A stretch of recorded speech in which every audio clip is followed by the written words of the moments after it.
Bonjour à tous et bienvenue dans le deuxième épisode de ce podcast. Je suis Jamal, mettez-vous à l'aise. Vous pouvez écouter ce podcast aussi bien le matin que le soir, avant ou après aller au travail, bref, en faisant quelconque action de la vie quotidienne. J'espère que vous avez aimé le premier épisode sur la confiance en soi et ce n'est que le début d'un long voyage. Comme vous l'avez vu dans le titre, le sujet de cet épisode portera sur la solitude. Honnêtement, cela m'a pris beaucoup de temps pour préparer cet épisode, donc j'espère que vous allez aimer ce que j'ai à vous dire. Comme d'habitude, la vidéo sortira à 19h sur Spotify et Apple Music, puis juste avant le week-end, le vendredi soir, aussi à 19h sur YouTube. Sans plus tarder, rentrons dans le vif du sujet. La solitude est définie comme un état d'isolement ou de séparation sociale. Les mécanismes d'adaptation à la solitude et à la vie solitaire peuvent donc varier selon les individus.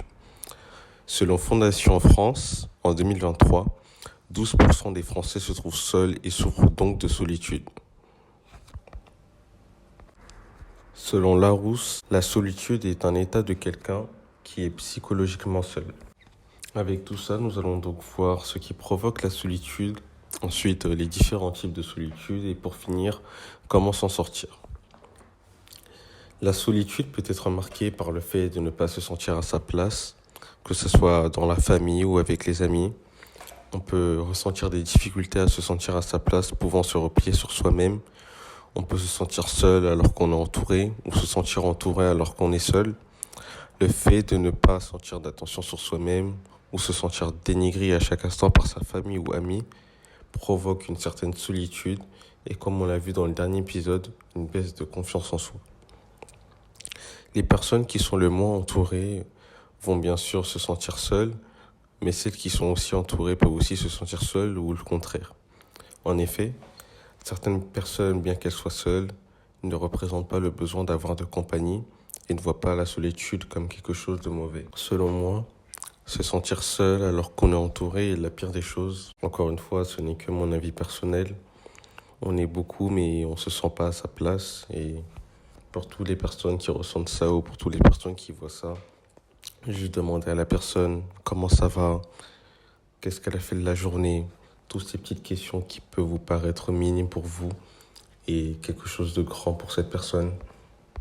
Si c'est une connaissance, un ami ou bien plus, n'hésitez pas à aller lui parler, évitez de laisser cette personne seule. Solitude. Mais de plus, il y a encore plusieurs choses qui provoquent la solitude. Il peut y avoir la solitude liée à la toxicomanie, des addictions telles que la drogue, la cigarette ou les jeux vidéo. Les traumatismes et les problèmes de santé mentale peuvent être un frein dans la relation d'une personne avec elle-même ou avec les autres. Les personnes vont donc soit être rejetées par la société ou s'isoler seules et donc s'enfermer. Bien que de nos jours, prendre des cigarettes ou des puffs sont quelque chose devenu normal par la société. Et certaines personnes de la société, surtout parmi les jeunes, ont tendance à catégoriser ces personnes. Parfois, c'est juste un effet de mode pour ces personnes, ou parfois, c'est juste lié à des traumatismes. Et en prenant toutes sortes de drogues, cigarettes, ils peuvent justement oublier tout ça. Et donc se sentir moins seul. J'ai essayé de chercher les différents types de solitude sans en mettre trop. Et je pense en avoir trouvé surtout 2 qui reviennent. Honnêtement, pour un épisode de 10 minutes, c'est trop peu pour mettre 3, 4, 5 types de solitude.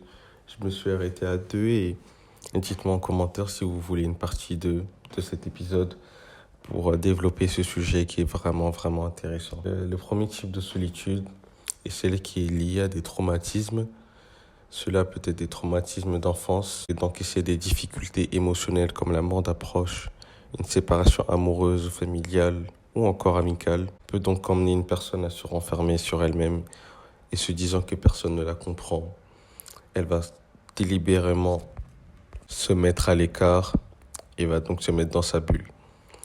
La solitude est aussi un choix personnel, tout seul, mais d'autres. Donc c'est un choix, certaines personnes vont souffrir de ce choix, mais d'autres personnes vont juste vouloir être seules, rester dans sa bulle. Nous verrons plus tard qu'il y a des avantages comme des inconvénients à cela. La solitude affective est un autre type de solitude. C'est une forme de solitude dans laquelle une personne veut toujours avoir de l'attention en oubliant les besoins primaires de sa propre personne et ne dépendant aussi plus de sa propre personne. La solitude affective, selon Passeport Santé, ou encore chez les personnes célibataires en situation de dépendance affective, qui est une addiction qui se manifeste notamment par des difficultés dans les relations amoureuses, amicales ou familiales. Dans ce cas, les personnes célibataires sont confrontées chaque jour à leur vide affectif que personne n'est alors en mesure de combler. Cette solitude va donc entraîner la peur de s'attacher et la personne va donc rentrer dans un cercle vicieux. On peut dire que cela va donc créer un problème qui est néanmoins pas facile à régler. Il existe encore, comme je l'ai dit auparavant, énormément de types de solitude et je pense que c'est un sujet qui est vraiment très intéressant. J'ai beaucoup aimé préparer la vidéo, donc je pense qu'une partie de... Je pense que, comme vous le savez tous, il existe des inconvénients à la solitude et nous allons donc les voir. Les inconvénients peuvent aussi bien être mentaux que physiques. Les victimes, au-delà d'un isolement social, peuvent développer une peur sociale, une augmentation du stress et de l'anxiété. Il existe plusieurs moyens de s'en sortir de la solitude et il existe même des avantages à cette dernière. Premièrement, vous devez accepter cette solitude pour aller de l'avant et accepter de faire des efforts si vous voulez changer. Reconnectez-vous avec vos familles et vos amis. Sortez, profitez encore de l'été parce qu'il ne reste plus beaucoup de temps maintenant. Essayez de commencer à faire du sport ou quelconque hobby. Même si vous vous sentez seul, sachez qu'on n'est jamais réellement seul et qu'il y aura toujours quelqu'un pour vous épauler. Et comme je l'ai dit tout à l'heure, si vous voyez quelqu'un seul, n'hésitez pas à aller le voir. Surtout à la rentrée où il y aura beaucoup de personnes changent d'établissement. N'hésitez pas à aller les parler.